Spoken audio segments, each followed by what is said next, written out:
इसमें लॉजिक ये लगाना है बेसिकली कि लेट से आप एग्जामिनर के पर्सपेक्टिव से सोचो, जिसने भी जो पेपर बनाया है उस वो जब ये इसमें से एक सही आंसर है, तीन गलत है।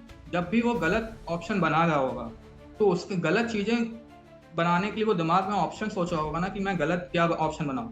तो गलत जब आप सोचते हो तो आपके दिमाग में मोस्ट पॉपुलर चीजें आती है ना। ऐसे यूनिक नाम थोड़ी निकल के आएंगे कि अच्छा जो है वो मैं ये गलत ऑप्शन लेके आता हूँ। इसमें बेसिकली ये तब के लिए अप्लाई होता है जब आपको चार स्टेटमेंट दी होती है, उनमें से एक आंसर सेलेक्ट करना होता है।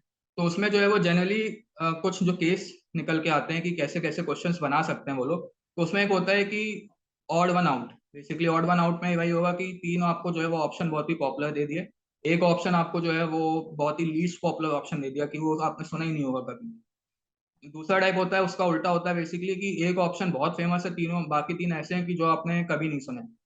फिर एक निकल के आता है कि वाइड एंड नैरो ऑप्शन, कि मतलब आपको जो है वो तीन ऑप्शन ऐसे होंगे जो बहुत ही लिमिट कर दिए होंगे कहीं पे, और एक ऑप्शन जो होगा वो बहुत ही वाइड ऑप्शन होगा। तो ये एक टाइप का ऑड वन आउट होता है। दूसरा होता है कि दो सिमिलर टाइप्स के, कि आपको जो है वो दो सिमिलर टाइप के क्वेश्चंस दिखेंगे, दो स्टेटमेंट सिमिलर टाइप के दिखेंगे। तो जब भी ऐसा होता है तो आई हैव सीन कि इन 80% ऑफ द क्वेश्चंस आंसर उन्हीं दोनों में से होगा। अब वो उन दोनों में से आप कितना इफेक्टिवली निकाल पाते हो वो तो आपकी पीवाईक्यू की नॉलेज और आपकी उस समय की नॉलेज पे डिपेंड करता है, थोड़ा लक पे भी डिपेंड होता है। बट आंसर 80% उन्हीं दोनों में से होगा, तो आप चार में से दो पे पहुंच जाते हो ऐसे केसेस में। फिर एक टाइप का जो क्वेश्चन आता है, जो क्वेश्चन निकल के आते हैं वो होता है एटिमोलॉजी, कि बेसिकली आप उन्होंने कुछ जो है वो टर्म मेंशन किया होगा एंड देन उन्होंने पूछा होगा कि इसका मतलब क्या होता है, तो वो चार में से आपको कोई एक सेलेक्ट करना होगा and then you will be by etymology, मतलब आप जो है वो उसका मतलब समझने की कोशिश करोगे, उसकी बेसिस पे आप सोचोगे कि कौन सा आंसर है। तो इस टाइप के जो है वो निकल के आते हैं अलग अलग टाइप के क्वेश्चंस जो बनते हैं। तो पहला वाला देखते हैं हम लोग कि ऑड वन आउट जो है वो बेसिकली कैसे अप्लाई होता है। अब जैसे ये वाला क्वेश्चन है, ये 2020 का क्वेश्चन है, ये फर्स्ट अटेम्प्ट था। उस साल प्रीलिम्स निकल गया था फॉर्चुनेटली। उसमें बेसिकली ऐसा हुआ था कि ये वाला क्वेश्चन है, the Vittal Vidhwansak the first monthly journal to have the untouchable people as its target target audience was published by Gopal Baba Walangkar, Jyotiba Phule, Gandhi, M K Gandhi, Bhimrao Ambedkar. अब ये मैंने कभी सुना भी नहीं था कि वित्तल विध्वंसक है क्या, जितना पढ़ लो, और ना ही मैंने गोपाल बाबा वालंकर को सुना था। बाकी तीनों मैंने सुने हुए हैं, आप लोग ने भी सुने होंगे। काफी लोग, एक जो मेरे दोस्त थे वो छोड़ के आए थे, कहते हैं भाई रिस्क क्यों लेना है। बट मुझे लगा यार कि इसमें लॉजिक ये लगाना है बेसिकली कि लेट से आप एग्जामिनर के पर्सपेक्टिव से सोचो, जिसने भी जो पेपर बनाया है उस वो जब ये इसमें से एक सही आंसर है, तीन गलत है। जब भी वो गलत ऑप्शन बना रहा होगा तो उसकी गलत चीजें बनाने के लिए वो दिमाग में ऑप्शन सोचा होगा ना कि मैं गलत क्या ऑप्शन बनाऊं। तो गलत जब आप सोचते हो तो आपके दिमाग में मोस्ट पॉपुलर चीजें आती है ना। ऐसे यूनिक नाम थोड़ी निकल के आएंगे कि अच्छा जो है वो मैं ये गलत ऑप्शन लेके आता हूँ। तो मैंने वो कॉन्सेप्ट लगाया, मैंने वो जो है वो कॉमन सेंस लगाया कि भाई गलत चीजें कोई लेके आएगा, कोई गलत ऑप्शन बनाना बहुत मुश्किल होता है स्पेशली यूपीएससी के एग्जाम में। तो उसमें कोई पॉपुलर चीजें ही गलत बना सकता है। ऐसे Gopal Baba Walangkar, he might be a very famous person, I don't know, मैं काफी लोगों को पता होगा, मुझे नहीं पता था। बट मुझे ये पता है कि इनकी ये तीन नीचे तीन वाले तो बहुत फेमस हैं। तो अगर मैं एग्जामिनर होता तो मैं बाकी तीनों तीन तो सोच सकता था, बट मैं गलत ऑप्शन गोपाल बाबा वाला ना करता। इसलिए मैंने जो है वो बेसिकली इनको जो है वो मैंने टिक किया एंड आंसर आ गया। ऐसे ही जैसे इस साल 2023 का था। अब इसमें जो है वो basically ilmenite and rutile abundantly available in the certain coastal tracts of India are rich sources of which of the following। तो इसमें बेसिकली पूछा है कि ऑप्शन दिए गए हैं aluminium, copper, iron and titanium. तो इसमें मैंने वही कॉन्सेप्ट अप्लाई किया। एल्यूमिनियम, कॉपर, आयरन जो है वो थोड़ा अच्छे से अवेलेबल होते हैं, हम लोग को पता होता है काफी, सुनने में काफी आते हैं। But titanium is such thing जो हम लोग कहाँ ही सुनते हैं, ऐसा मतलब इतना यूज कहाँ होता है हम लोग की नॉर्मल लाइफ में, या होता है तो मतलब कॉमन लैंग्वेज में नहीं यूज होता है। तो मैंने जो है वो इल्मेनाइट और रुटाइल, या मतलब उस समय मुझे याद ही नहीं आ रहा था कि ये क्या क्या क्या होता है एग्जैक्टली। तो मैंने बस ये कॉन्सेप्ट लगाया और मैंने टाइटेनियम टिक किया एंड आंसर आ गया।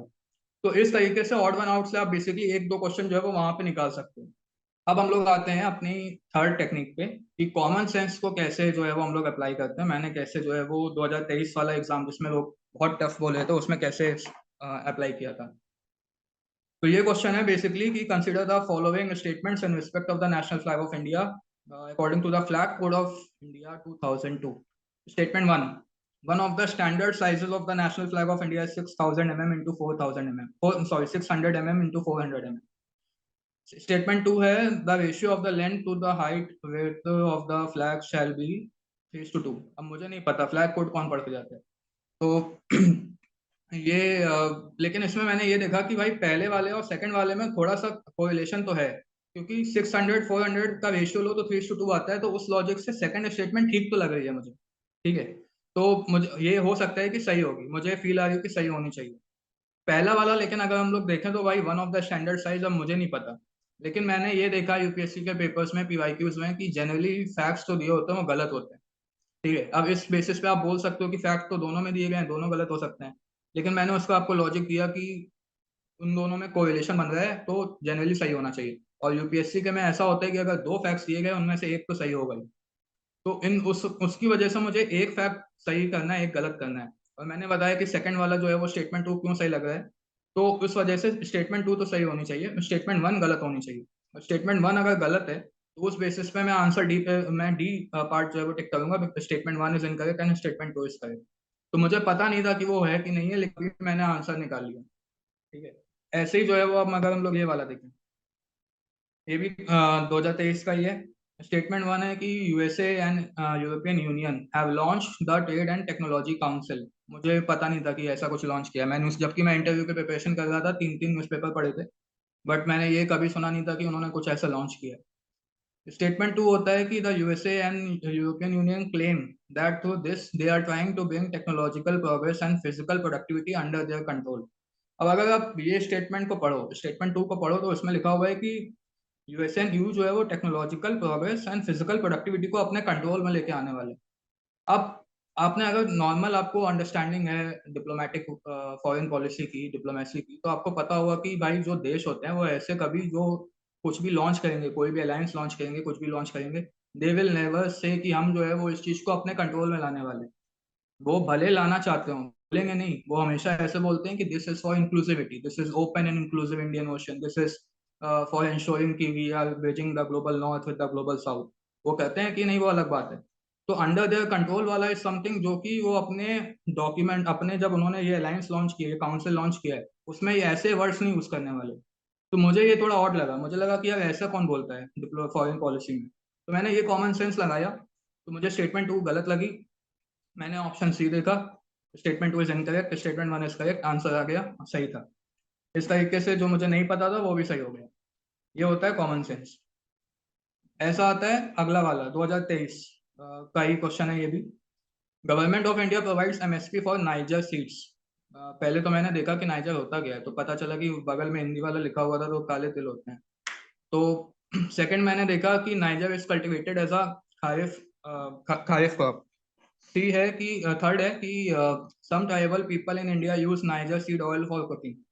तो पहला जो मैंने आपको बोला है कि पहले ही आपको पता होनी चाहिए, आपके पास नॉलेज बेस होनी चाहिए, तभी आप ये सब कुछ लगा पाओगे।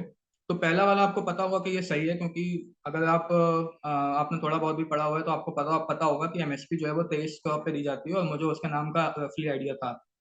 तो मुझे पहली स्टेटमेंट तो पता था कि सही है। सेकंड का मुझे डाउट था कि खारिफ होती है कि नहीं होती है। और थर्ड बहुत ही जनरल स्टेटमेंट है, इंडिया में इतने ट्राइबल, इतनी इतनी ट्राइब्स हैं, कोई ना कोई तो उगाई देता होगा, तो कोई ना कोई तो यूज करता ही होगा। तो ये पता है कि फर्स्ट एंड थर्ड सही है, लेकिन ये आंसर से आ नहीं सकता क्योंकि इसमें तो तीनों पता होनी चाहिए। तो फिर मैंने लॉजिक लगाया कि niger is cultivated as a kharif crop. तो मैंने देखा यार, मैंने यही सोचा कि तिल के लड्डू जो है वो बनते हैं अपने जैन के टाइम पे। उस समय जो है वो 14 जनवरी को जब वो खिचड़ी और वो मकर संक्रांति होती है उस समय पे बनते हैं। तो उस समय पे अवेलेबल होने के लिए उसको जो है वो पहले कल्टीवेट करना पड़ेगा ना थोड़ा। तो उस समय जो है वो टाइम चल रहा होता है राबी का, तो उससे सीजन सीजन पहले, 1 2 सीजन पहले वाला टाइम होता होगा, तो वो खारिफ का होगा। तो मैंने ये नॉर्मल लॉजिक लगाया, एंड देन फिर मुझे लगा कि ये सही होने का चांस है। श्योर नहीं था मैंने आके चेक किया, मैं श्योर नहीं था, श्योरिटी कहीं नहीं होती प्रीलिम्स में। बट मुझे ये कॉमन सेंस लगाया मैंने वहाँ पे कि इस तरीके से होना चाहिए। मैंने तीनों जो है वो मार्क कर दिए, सी पार्ट क्लिक किया एंड आंसर सही था। तो ये हो गया।